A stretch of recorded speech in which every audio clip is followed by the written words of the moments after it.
What is going on, everyone? My name is John, and with the upcoming patch of the Imperial City and primarily its PvP aspect of the game, I decided to test out and play a sorcerer character. So what we're going to do is show you a build, show you all the items that I found useful for now, and go over all the skills and whatnot. So everything I tell you is going to be from the PTS server, which means it's going to be carrying over to the Imperial City. Like all the stat changes and buffs and nerfs. So everything I tell you now would probably be helpful for the future. So from the patch notes, if you read everything, those are all in the change right here. So first of all, we are playing a Breton sorcerer, and that's going to be primarily magic. And as you can see, the health is kind of low, so we put some health points in there. But overall, you should be fine. So what you should have by this point is pretty much most of this stuff by 50, and I'll make some replacements. Let's say if you don't have vampire or some ultimates, I'll help you make some replacements. But first, let's go over some of the items and why I chose it. So I chose the Blood Spawn set. You get it from the Undaunted quests. You get this from the Gold Pledge key chest reward. So it's kind of random if you get it or not, but overall it's pretty good. And then the helm, you get it from the Blood Spawn boss, the final boss of that daily veteran pledge. So that's pretty good. It doesn't really matter if these two are light or whatever set, because it's all random and you can't really pick unless you get lucky. But if you want the maximum magicka for this, you're gonna want light armor, but overall anything is fine. And then after that, we use a 2-piece Torgs pack set, the chest and the weapons, or the staffs, just because it gives you the extra spell damage to it. And then we're going to have the 4-piece martial knowledge because of the additional like 250 spell damage. And with lightning staff, you're going to want like Nirnhoned items, just because it's like the highest and max potential for damage. But if you don't have the money or have anything for it, you could get the Sharpened. That one works just as well. It's slightly less percentage in this. I think it's 16% or something. But if you're like min-maxing and want the highest end, you're going to want Nirnhoned. And then for the rings, we're using Citadel's Light just because it gives you the 126 spell damage and magicka recovery. So everything you want is magicka. You could switch it out for spell damage or reduce magicka cost. I would probably switch it up to reduce magicka cost, just because those are pretty good. And the adroitness would be a preferred set if I didn't have all the pieces, so I just kind of kept this there. Alright, so our first bar, we're going to be using our lightning staff as our primarily DPS, and our second one is going to be our restoration staff for healing. So let's go over our skills. This is, hold on, let's see, bar 1. Bar 1 is our lightning staff. Alright, so what you're gonna want over here on your hold on, let me switch it up again real quick. I just put these in the wrong order. Okay, so our number 2 bar is our lightning staff, and what we're gonna have is crystal fragments. Crystal fragments is under the dark magic class. This is going to be your heavy AO, or not heavy, single target ability, and it does a lot of damage. It does around 6,000 magic damage and knocking them down, so you could get your team together and just like stun AoE and pretty much win. Our next one is going to be Crushing Shock. It is under Destruction Staff. Now I play around with these two a lot. The other one is Force Shock, I believe, and what this one does is sets an enemy off balance for 3 seconds, causing them to have to CC break while your team just DPSs him down. The other one just does more damage, but I thought if this is a PvP build and it's going to be better to interrupt an enemy to prevent them from casting, that would be a little bit better. But if for PvE content, you're going to want the other one. Our next one is Storm Pulsar. Now you get this Pulsar one from here. The pre-morph is called Impulse, and what this is your AoE ability, and it's pretty cool because you just get to do that. That's so cool. So that's your AoE ability. And then our next one is the Malicious Curse, and that one is under the Daedric Summonings. You curse an enemy with a destructive rune, dealing 5,000 damage and additional 2,000 damage to nearby. You can only have one curse at a given time, so it's pretty much like damage over time. And then Shriek is your getaway ability, which is kind of cool actually. Regardless of what you're doing, it's like your escape ability. What you do is just teleport away. And since you have a magic build and primarily a lot of magicka, it actually costs a lot to cast, but it's primarily your getaway, and it's pretty cool. So, and then our ultimate for our first damage bar would be Bat Swarm. It is under the Vampire, but if you don't have the Vampire one, I would probably recommend going with Shooting Star, which is Meteor. And if you don't have Meteor, I would probably recommend getting it because those are just like really good. But if you really don't have that one as well, I would probably go under the where was it for a second? Light magic or light armor. Get the harness magicka and put that one on. This one just absorbs a lot of damage, so that one prevents you from dying, so that's generally a good thing. Alright, so let's go on to our second bar, which is our Restoration Staff. What I have on my one is Daedric Minefield, and where that is under the Dark Magic. You surprise your enemies by putting 5 mines down, and when the enemy comes close, obviously it does a lot of damage, so 4,000 times 5 is about 20,000, and pretty much if they hit all 5 of them, they're just almost dead. And then while you're just like standing there, you can crystal fragments them down or whatever other ability. So that's pretty much an easy kill. Our next one is Dissolving Vigor. Now this one you may or may not have because it's under the Alliance War. And right here, what it does is heal yourself for about 3,000 over 5 seconds and nearby allies, so it's your healing ability. So that's generally good. Before they made it, this was level 10. You needed level 10 Alliance to get it, which took a really long time. So they made it level 5 now, so it's more obtainable to get by everyone.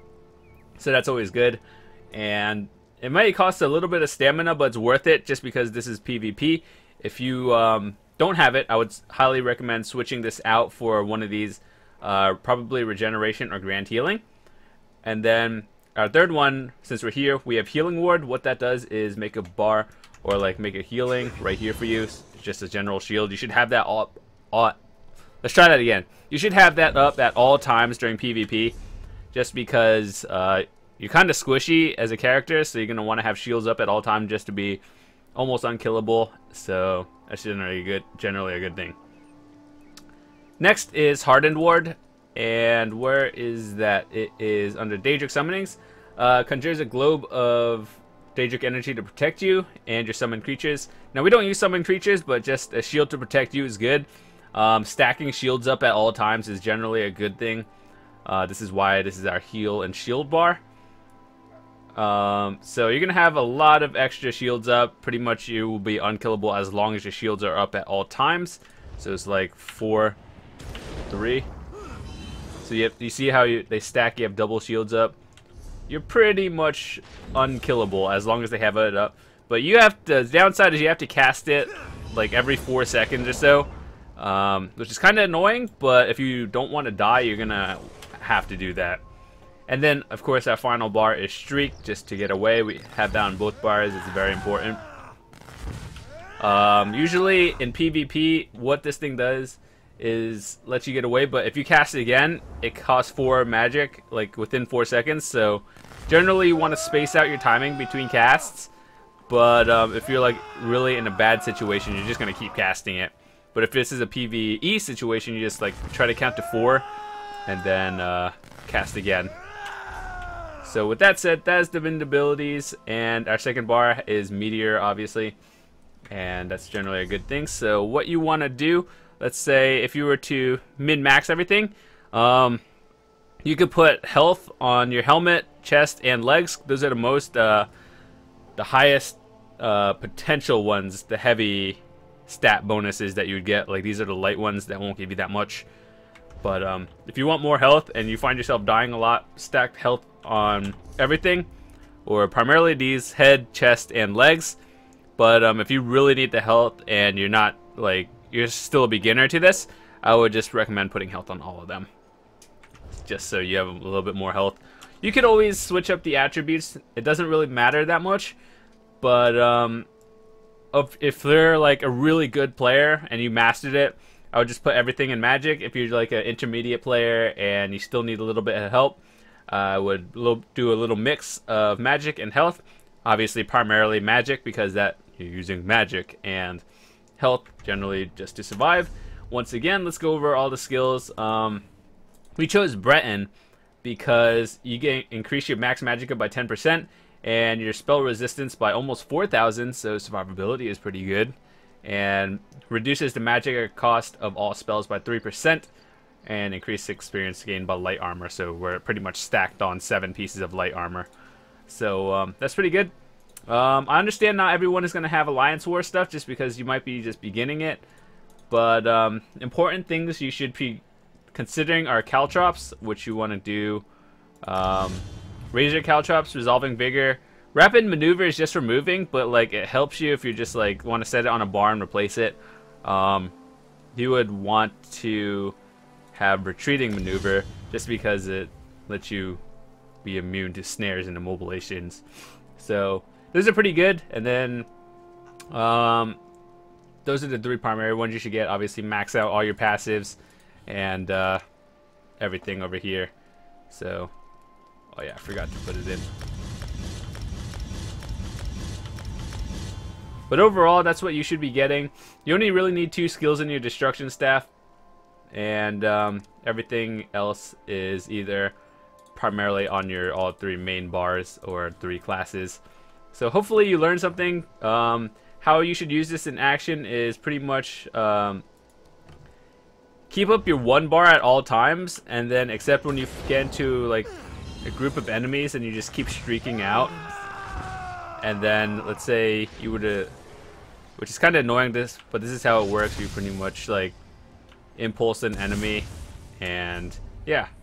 So if like you're hidden in stealth somewhere, you'd probably want to like cast a crystal frags and then storm in. Like that's how you would just like get places quicker. So I hope you learned a little bit. If you have any questions regarding any other things, feel free to let me know. I will try my best to answer them. And yeah, so hopefully you learned something. I know sorcerers are very like annoying to kill, but if you wait for their shields to go down, that's probably the best time to kill them. But if you're a good sorcerer, you have your shields up at all times, which is annoying to cast, but if you don't want to die, you're gonna have to do it. And yeah, so I'm trying to make builds for all classes. I already have a Dragon Knight one, kind of a Templar one, but that one's a little bit outdated, but still works as of right now. And I do have a Nightblade one, so I do have a little bit of every class right now, so you can check that out at your own will, depending on what you want to play. Most of them, the Dragon Knight one is updated, the Nightblade one is updated. Obviously, this one is going in to be updated. So, and the Templar one, I'll be making one shortly, but as of update 6, it still works if you're on the live servers. PTS, I might have to do some testing. But overall, I hope you learned something. This is a PvP build for a Breton Sorcerer.